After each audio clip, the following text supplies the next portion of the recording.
Muito boa noite a todos. O meu nome é Maria Lina, eu sou terapeuta integrativa a trabalhar com a Microhertz, portanto, sendo especializada no tratamento da ansiedade e da depressão. E hoje trago-vos o tema com o título Porque as crianças também têm ansiedade e depressão. E tudo começa precisamente na fecundação. Ainda a mãe não sabe que está grávida e já aquele pequenino ser, aquela multiplicação das células que se dá ao longo daqueles primeiros dias, e a partir do dia 18, esse ser já recebe todos os estímulos a partir da mãe, tudo aquilo que a mãe sente, ele recebe através do cordão umbilical, através das hormonas, de toda a conexão que ele já tem com a sua mãe. E está tudo muito bem, até ao momento em que a mulher começa a perceber que está grávida. Ora, se é um bebê esperado, corre tudo muito bem, só há felicidade. O problema é que há muitos casos em que isto não acontece, como nós sabemos. Há muitas mulheres que sentem-se completamente aflitas, inseguras, com raiva, com uma aflição quando percebem que estão grávidas. O problema aqui é que quando a mulher tem estes sentimentos, eles são passados para o seu feto, portanto, para o embrião ainda, e é isso que ele vai receber, e então podemos dizer que aqui começa o primeiro trauma deste novo ser. Mas a vida continua, e quando a mulher continua na sua gravidez, o bebê vai se formando. E agora eu poderia falar aqui sobre a ancestralidade. O que é que este bebê está a receber da sua ancestralidade, do ADN do pai, da mãe, mas não é exatamente por aí que eu vou. Embora vos possa dizer que tenho todas as capacidades para atuar nesta fase da vida, porque na fase da vida, depois do bebê nascer, e que traz com ele, devido precisamente à ancestralidade, uma série de situações que nós não entendemos, que as pessoas não entendem, não é que não, nós já entendemos, nós como terapeutas, biomicrohertz, mas até lá realmente não se percebia aqueles bebés que são muito chorões, que não são tranquilos, que não conseguem adaptar-se ao leite materno, à mama da mãe, são bebés que vomitam muito, que gorjitam. Quando o pediatra diz que o bebê está bem, que não tem problema nenhum, nós sabemos perfeitamente que aqui vêm memórias e que quando nós, terapeutas, atuamos, a partir dos 7 dias de vida extrauterina, não é? Nós conseguimos trabalhar com este bebê de modo a que ele se torne uma criança tranquila, uma criança confortável até no fundo, não é? Em que ele segura, com a segurança que um bebê precisa, e que já tudo volta àquilo que todos os pais desejam, que é ter um filho, que sentem na criança que a criança está bem. Só que aqui, como nós sabemos, o nascimento de uma criança traz esse novo ser para o nosso mundo, mas também traz à mãe uma série de alterações muito grandes até. A mulher sofre com alterações hormonais muito grandes, o índice de estrogênio baixa muito e o stress é muito aumentado. É aumentado pelo estado em que a mulher se encontra após o parto, o stress, noites sem dormir, sem horas de comer. A mulher olha para ela e não se reconhece no seu corpo. Tudo isto traz à nova mãe sensações extremamente desagradáveis de insegurança, de perdas, de impotência, e podemos ver aqui que o stress é demasiado alto e os níveis de cortisol aumentam muito. O problema realmente é que isto são situações praticamente comuns em todas as mulheres, quando o bebê nasce, só que este problema, esta situação, este processo não é visto por ela e por quem com ela convive de uma maneira digamos que mais séria, o que é que acontece? Se estes sintomas se mantêm, a partir dos 2 meses após o parto, começa uma depressão pós-parto. E esta depressão pós-parto, que também muitas vezes as pessoas não reconhecem, não percebem, acham que a mãe anda estranha, que não liga muito ao filho, e a mãe ama imenso já o seu filho, mas realmente nem consegue quase lidar com ele. Ela está com tantos problemas nela própria que ela não consegue dedicar-se como ela tinha desejado e tinha pensado ao seu filho. Ela entra em modo casulo, ela entra realmente numa depressão. E só o facto de ela ter que tomar banho e dizerem até que ela terá que tomar banho, para ela é extremamente difícil. Ela tem imensa vontade de chorar, percebe, tem a sensação que ninguém a ajuda, que não tem apoio, e até pode ter muito apoio da família, mas ela sente isso, ela sente-se bastante impotente com tudo aquilo.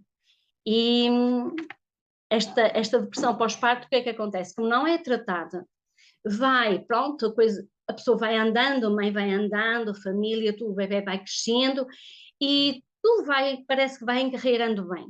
O problema é que esta depressão pós-parto, como não foi tratada, vai se refletir ao longo da vida da mulher em muitas situações e cada vez de uma forma muito mais intensa.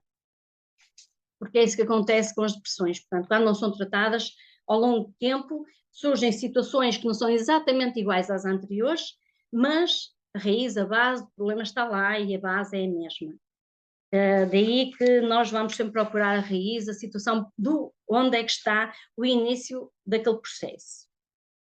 E por isto mesmo, neste momento, eu gostava de lhes ler, porque vou ler, aquilo que eu fiz e que lhe dei o nome de harmonização com a mãe. Eu até gostava de lhes pedir, quem achar que quer, naturalmente, fechar os olhos para intuir melhor o que eu vou dizer.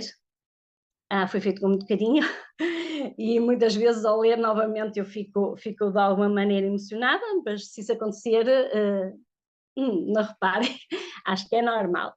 Pronto, então eu vou ler a harmonização com a mãe, portanto, neste ponto eu volto a referir que vou incluir aqui então a harmonização com a mãe, que é de suma importância porque o perdão, a aceitação da mãe que eu tive, todos nós tivemos, e da mãe que eu sou, e quem é mãe, quem passou por todo este processo que eu estive a falar, também é.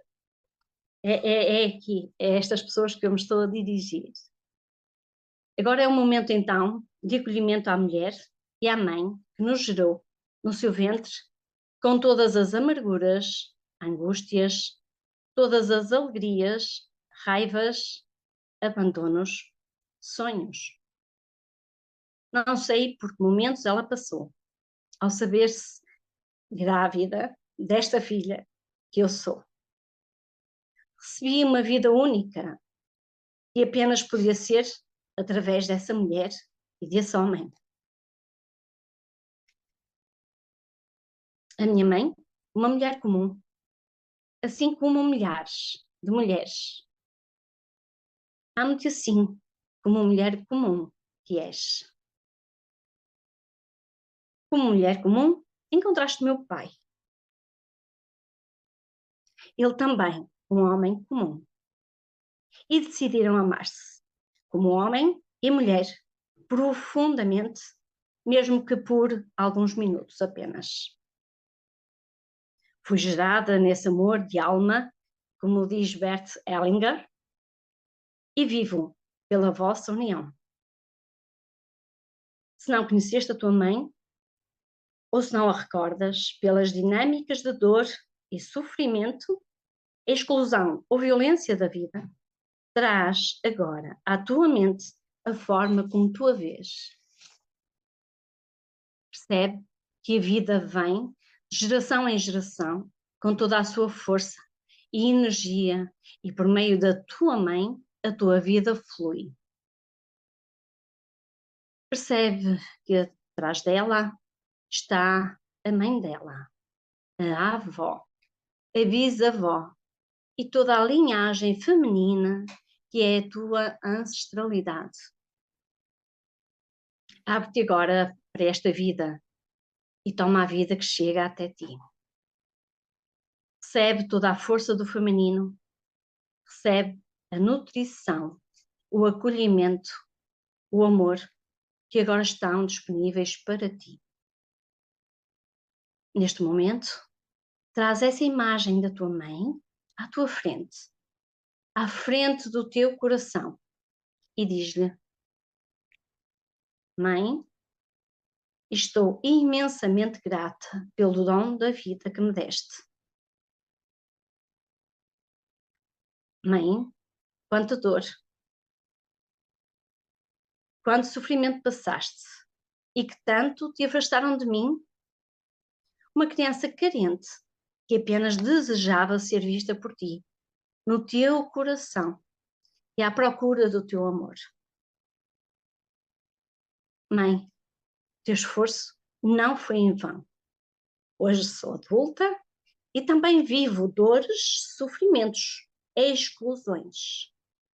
E harmonizo o meu sofrimento com o teu sofrimento. As minhas perdas com as tuas. As minhas angústias com as tuas. As minhas alegrias com as tuas alegrias. A minha solidão com a tua solidão. E busco a força feminina do teu ser no meu ser. Busco a compaixão por mim e tomo-te inteira com tudo o que a vida te entregou. Gratidão, Mãe, pela tua vida, pois apenas assim eu posso existir. Hoje, eu não quero saber se me deste todo o amor que eu merecia, porque eu também falho e não entrego todo o amor que eu tenho. O nosso processo continua e sinto-me inteira, íntegra, honrada. E digo-te, eu amo-te, Mãe. Então, depois de fazer este género, digamos assim, de perdão à mãe e a nós próprios, e aceitar tudo aquilo que ela nos conseguiu dar e tudo aquilo que nós também damos aos nossos, vamos continuar. Então vamos voltar outra vez ao bebê, e ele vai crescendo, não é assim? Ele vai absorvendo tudo o que se passa à volta dele, ele vai crescendo, portanto já se torna um menino, uma menina, e acontece com todas as famílias, há desavenças, há irritações entre o casal, há situações ainda piores do que isto, não é? Que muitas vezes leva a certos extremos, e tudo isto a criança absorve. Até aos 7 anos, praticamente ela aprende tudo com os que a rodeiam. E imaginemos agora que os pais tentam evitar mostrar à criança que realmente estão zangados, que realmente têm problemas económicos e outros. E então, se for um problema de saúde que acontece a alguém da família, alguém mais próximo, até um dos pais, quantas vezes, ou alguém da família muito próximo, as pessoas normalmente, para protegerem a criança, acham bem esconder-lhe a situação, não lhe falar dela, e realmente pensam que conseguem enganar a criança, não é? Com o intuito, o bom intuito de que ela seja feliz e não sofra com estes problemas. Mas a verdade é que a criança sente toda a energia que está à volta dela. Sente o bom e sente o mau. E depois o que é que lhe vai acontecer? Ela vai sentir-se impotente, porque não percebe, não sabe o que é que há de fazer, ela sente-se perdida no meio daquilo tudo. Uns dizem-lhe está tudo bem, e ela percebe perfeitamente que isso não é assim. E o que é que se passa agora com a criança? Ela entra realmente, ela sente toda a sua sobrevivência em perigo. Ela sente-se mesmo em perigo. E mais um trauma aqui que se instala na mente deste pequeno ser. Eu acho, e deixo-vos aqui a minha ideia, porque é tudo isso que nós temos estudado também. É fundamental falar com a criança. A criança é pequena em tamanho, mas a mente dela está muito mais além do tamanho que ela tem de corpo.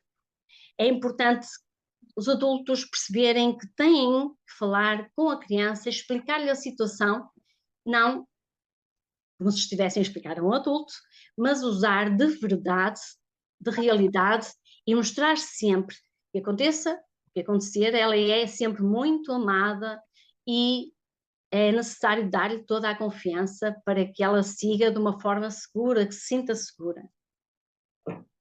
E hoje em dia nós temos muita consciência e compreensão que as crianças já sofrem bastante. E eu até vou falar agora aqui do Manual de Doenças Mentais, o DSM-4, que era o anterior, em que ele não considerava que a ansiedade e a depressão na criança existiam. Portanto, não existiam essas duas situações na criança, não eram, não, a criança nunca sofresse destes problemas. E então as crianças tinham, por exemplo, tinham birras, tinham nervosismos, elas tinham gaguez, tiques, e toda a gente achava que era por falta de educação ou porque a criança era realmente birrenta por natureza. Não sei se lembram, mas aqui há uns anos atrás até se dizia que as crianças nasciam com os demónios, que era preciso domesticar. Pronto, felizmente temos evoluído imenso e nada disso hoje em dia, pelo menos nós temos essa consciência e temos que alertar a sociedade para isso. Neste momento, agora, no Manual de Doenças Mentais, o DSM-5 já inclui, ele foi alterado precisamente para incluir as crianças com doença de ansiedade e depressão. Isto traz-nos aqui outro grande desafio, porque a criança é vista com uma depressão ou com uma ansiedade exatamente igual a um adulto e vai ser medicada, porque os pais vão perceber em certa medida, portanto, muitas vezes quando a criança já entrou até em depressão, vão levá-la ao médico e a criança vai tomar as benzodiazepinas exatamente como um adulto. Portanto, o princípio ativo é exatamente o mesmo, certamente correspondente ao peso ou à idade da criança, que é diferente, mas a medicação é exatamente a mesma. E também posso dizer-vos que, por exemplo, mesmo num adulto, uma depressão numa mãe que perdeu um filho é considerada exatamente igual a uma mãe que perdeu um emprego. Portanto, podemos ver que são coisas completamente díspares, diferentes e que são tratadas exatamente da mesma maneira. Como? Tratadas para aliviar os sintomas de alguma maneira e adormecer a mente de quem está com o problema.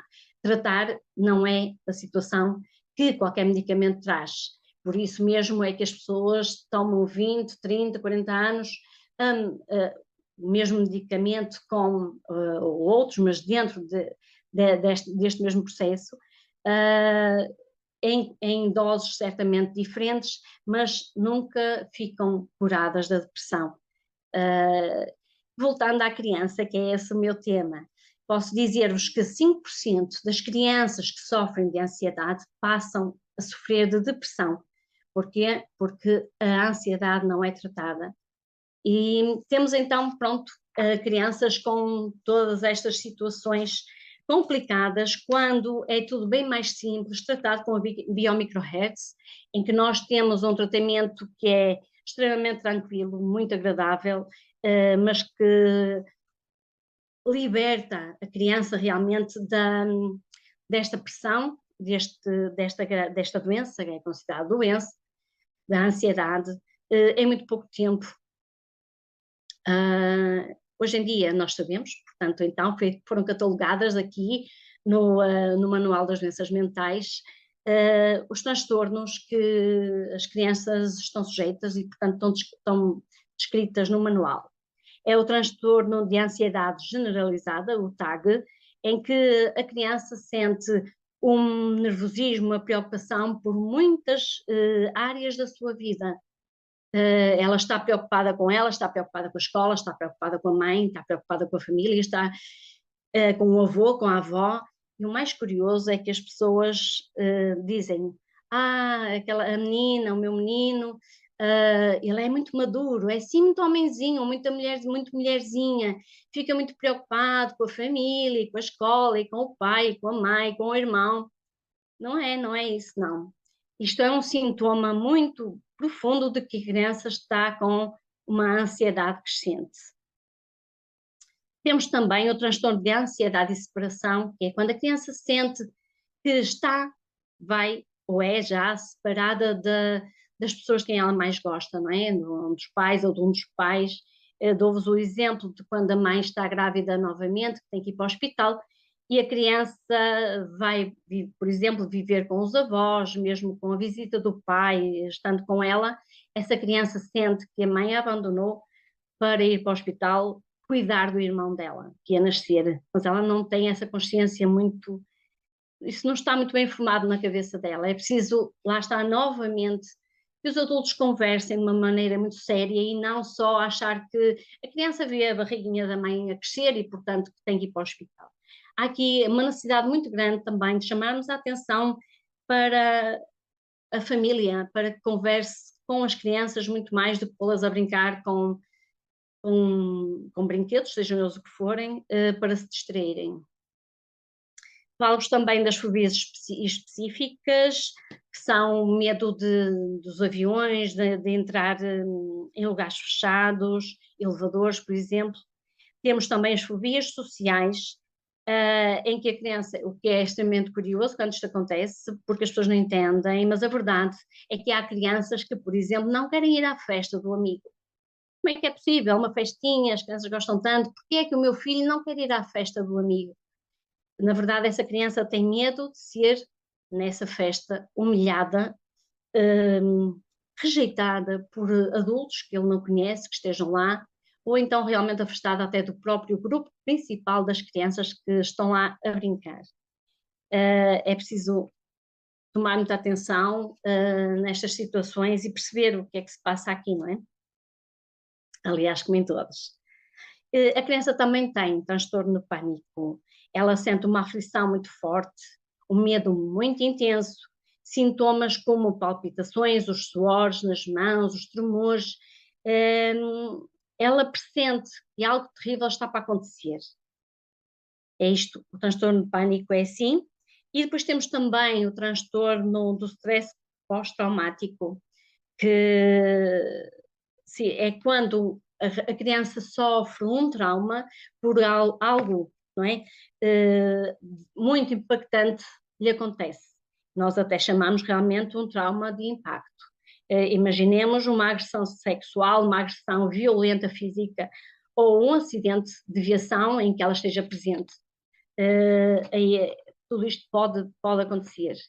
E, na verdade, nós não somos apenas a nossa mente, não somos apenas a nossa consciência, somos também o nosso corpo e ambos sofrem. Quando algum destes traumas acontece numa criança, fica registado na sua mente e fica registado no seu corpo.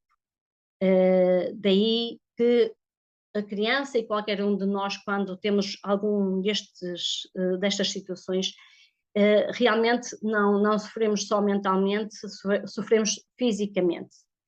Então, eu gostava de chamar só a atenção aqui para sintomas que é necessário estarmos atentos às crianças.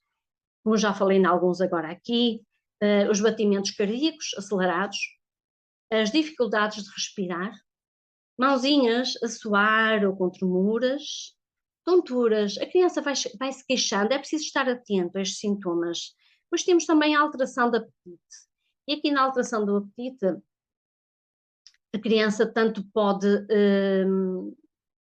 ter muito apetite, ter um aumento enorme do apetite, começa a comer, a comer, a comer, ou então exatamente o inverso, ela pode querer deixar de comer, porque quer fugir àquilo que está a acontecer. Ela é uma forma dela fugir, tanto de uma maneira, com muito apetite ou sem apetite. O mesmo acontece com o sono.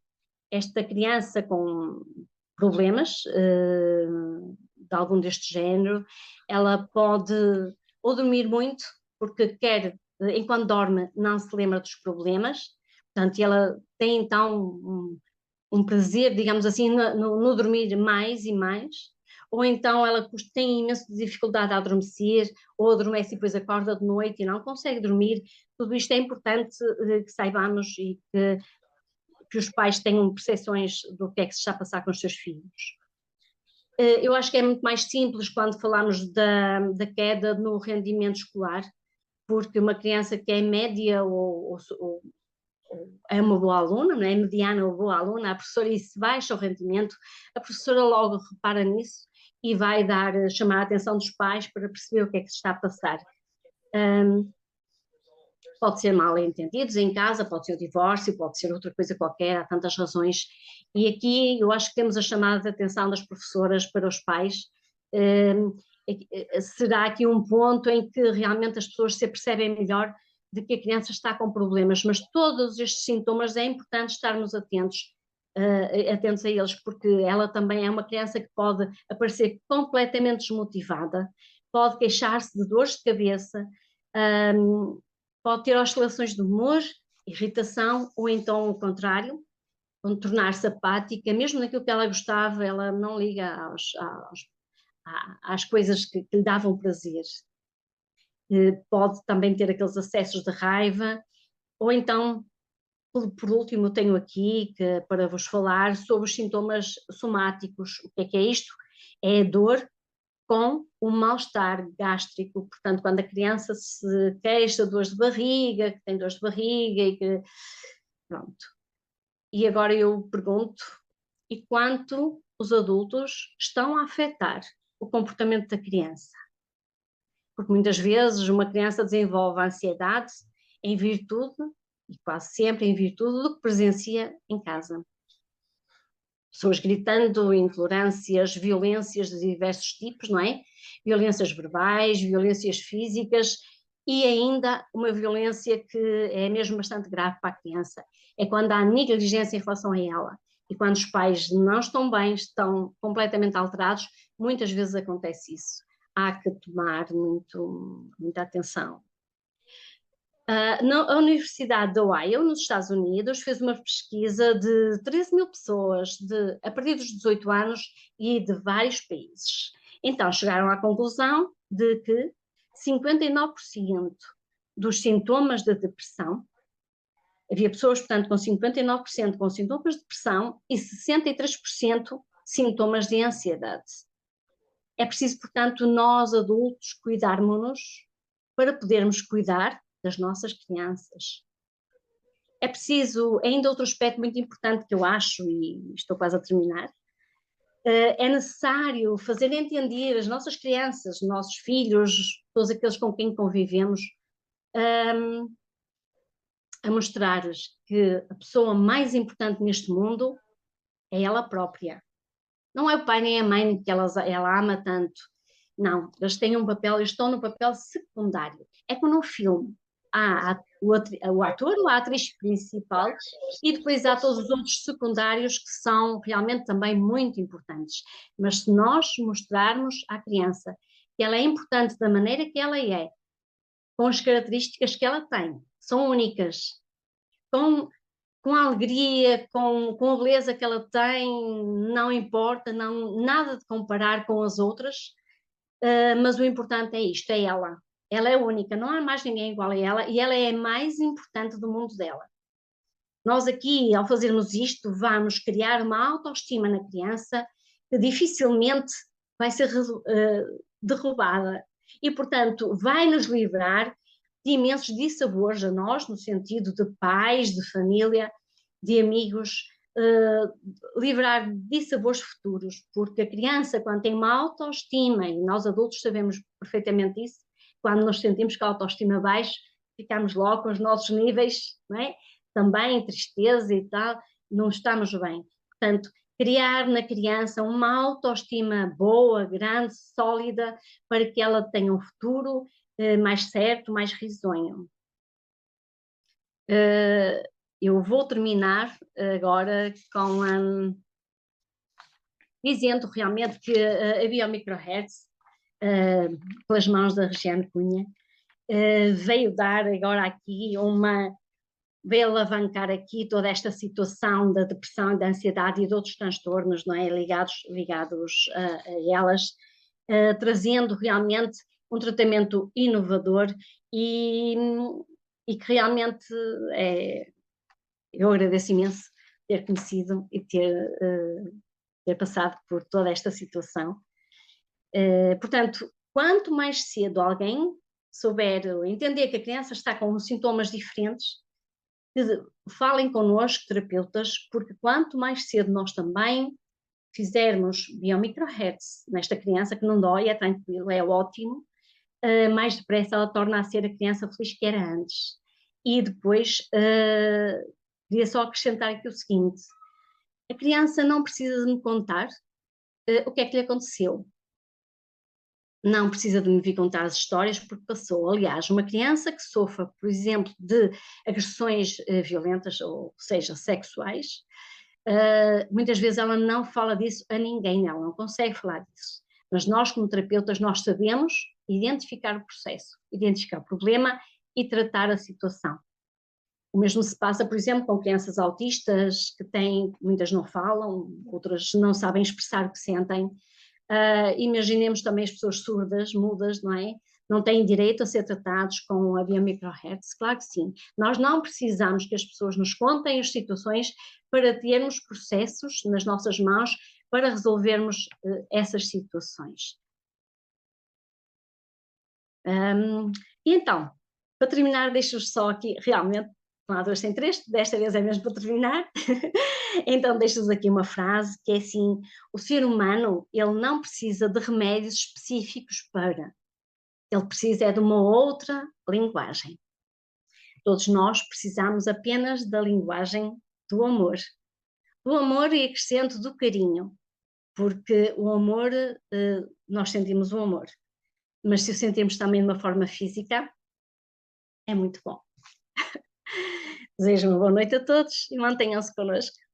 Muito obrigada, Marialina. Foi lindo. Acho que todo mundo conseguiu pensar um pouquinho na sua infância. Vamos fazer aquelas palmas virtuais, todo mundo aí trazendo essa vibração linda por esse contributo da gente poder ter pensado em quem nós somos como mães ou pais ou progenitores e em quem nós fomos como filhos também. E antes da gente ir para a próxima palestra, eu queria trazer assim um convite para cada um de vocês.